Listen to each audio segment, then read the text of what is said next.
بسم الله الرحمن الرحیم.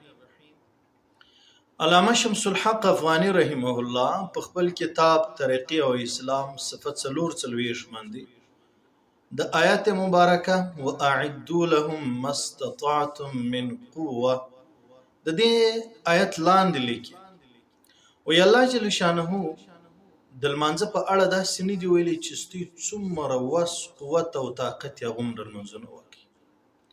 دا نه دی ویلي چې ستاسو څومره توان او طاقت وي هغونه روژې ونیسه.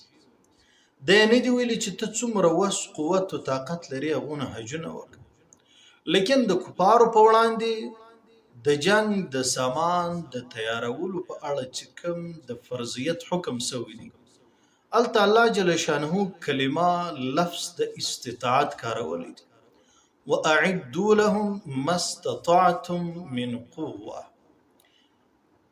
علامه شمس الحق افغانی رحم الله وایي د دې مطلب دا دی که یو مسلم قوم یو حکومت لس لکه جنگي الوتکې یا لس لکه اټومي بمونه جوړولی سي په دې کې لږ کمبود راولي وایي دا ټول کسان د الله جل شانه د حکم د ترک له وجې مجرمین او ګناهګاره بلل کېږي.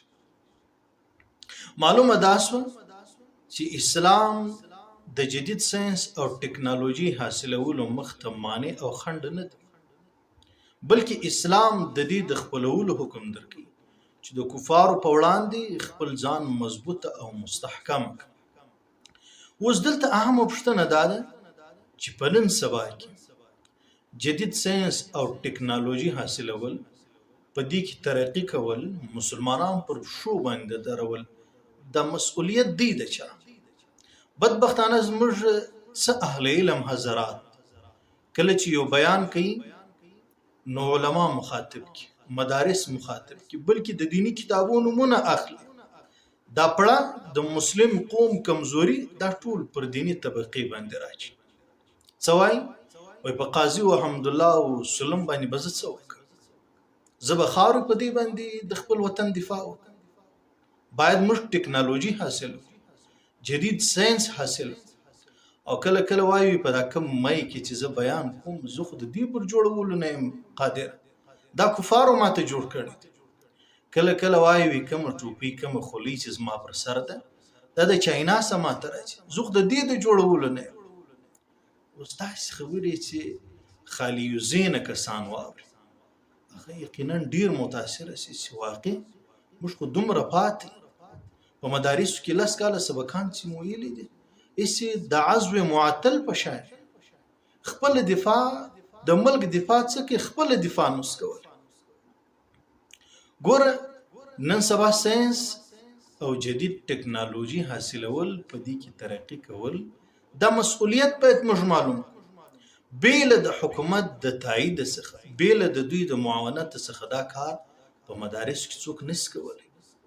د عصري ادارو سره د وخت حکومت یو څه مخصوص افراد را باسي دغه انتخاب کوي، یعنی هر هغه کس چې پونتون وایي هم د دې قابل نه دی چې د په جدید ساينس او ټکنالوژي کې ترقی وکړي، بلکې یو مخصوصه کسان را باسي هغه ته بیا وسایل ورکوي، اسباب ورکوي، حکومتي بودیجه پر دوی باندې لګیږي، نړیوالې مرستې پر دوی ته راځي.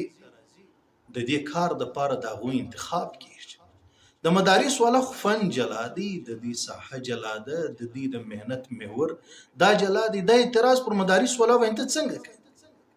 آیا مدارس والا ته حکومت یو نظم ضبط پر ورکړي چې ته په جدید ساينس او ټکنالوژي کې ترقی وکړي؟ دا اجازه ته ورکړي دي؟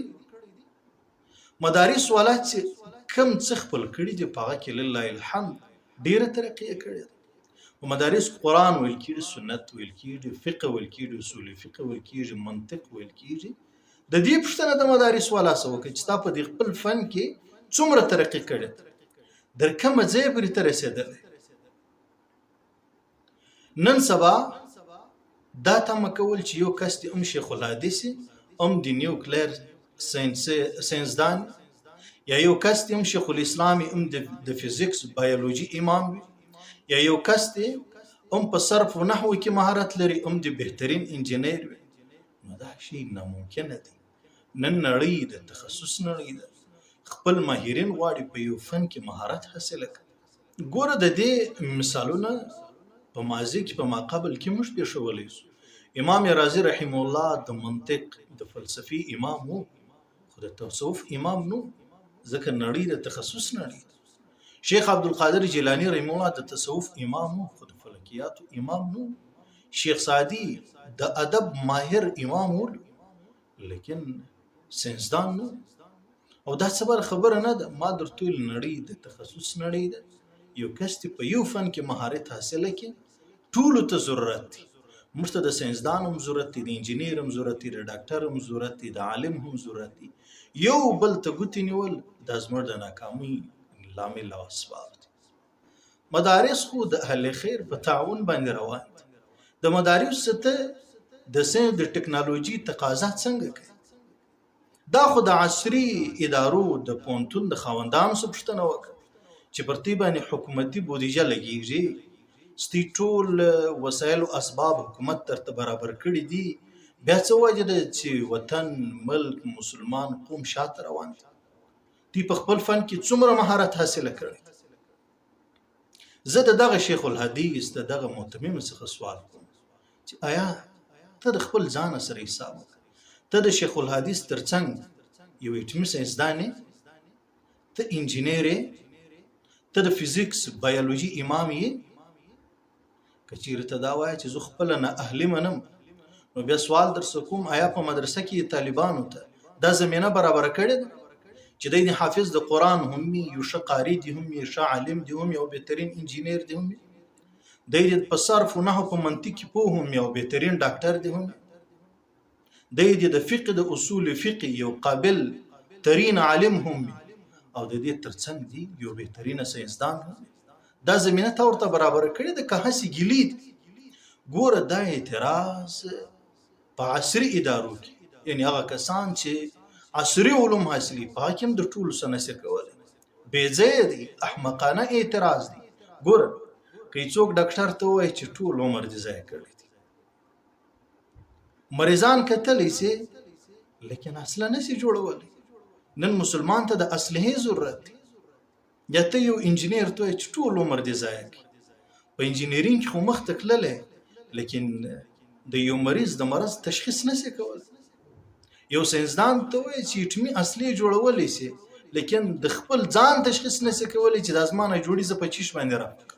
یو بهترین ډاکټر نه، خلک به در باندې خاندي چې د انجینیر جلا میدان دی، جلا کار دی، د ساحه د مهنت د جلا ده، د انجینیر جلا کار دی او د ډاکټر جلا کار دی، د عالم او د خطیب او د امام د جلا ځان ته کار دی.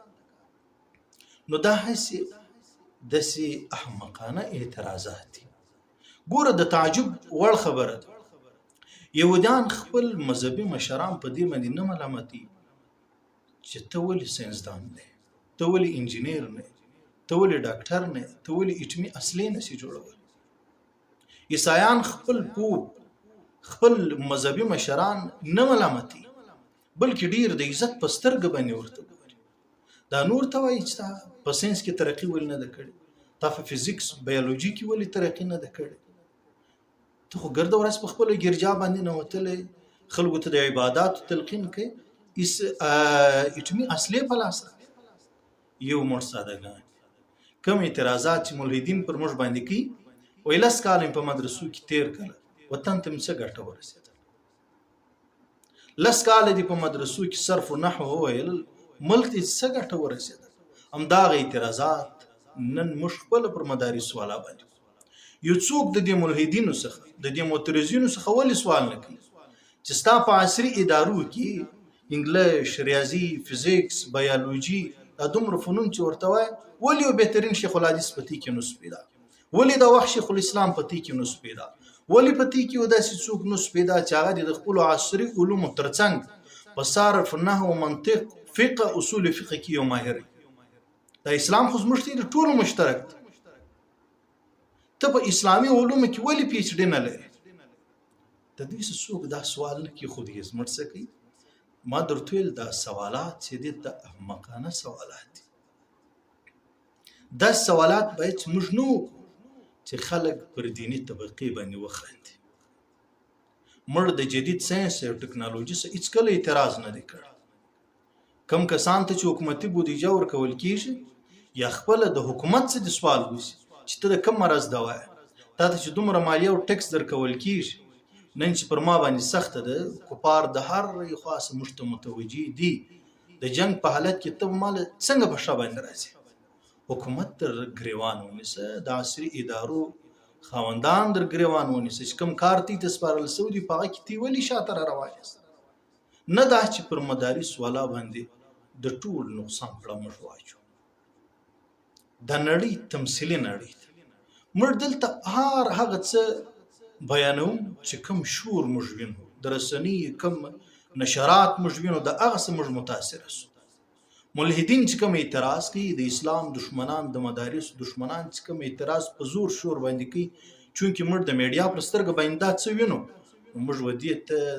د خبرو یو خپل غالب او قالب ورواغوندو په ما غشي باندې بیا موږ هم غاړي د دې تمثيلي نړۍ واخاته باید موږ حقیقت متوجي شو کم کار چې زما دی په کې زما سپشتنه وک کم کار چې د عصري ادارو دی هغه د هغه سپشتنه وک کم کار چې د حکومت په ذمہ دی هغه باید موږ د هغه سپشتنه وک ته خلک در باندې خاطر عام کسان هم ودی ته اوس متوجي دي چې مدارس کې ولې ساينس او ټکنالوژي نه ورته ویل کیږي نو دا قران او سنت په چیرې ورته ویل کیږي مدارس والا خو مخالفت نه کړ ته مزید ویلي دي چې په دې علوم او فنونو کې ترقی حاصله کړه تاسو څومره ترقی حاصله کړه پروردگار عالم دې مشتاق لسلیم را نصیب کړي واخر دعوانا ان الحمد لله رب العالمين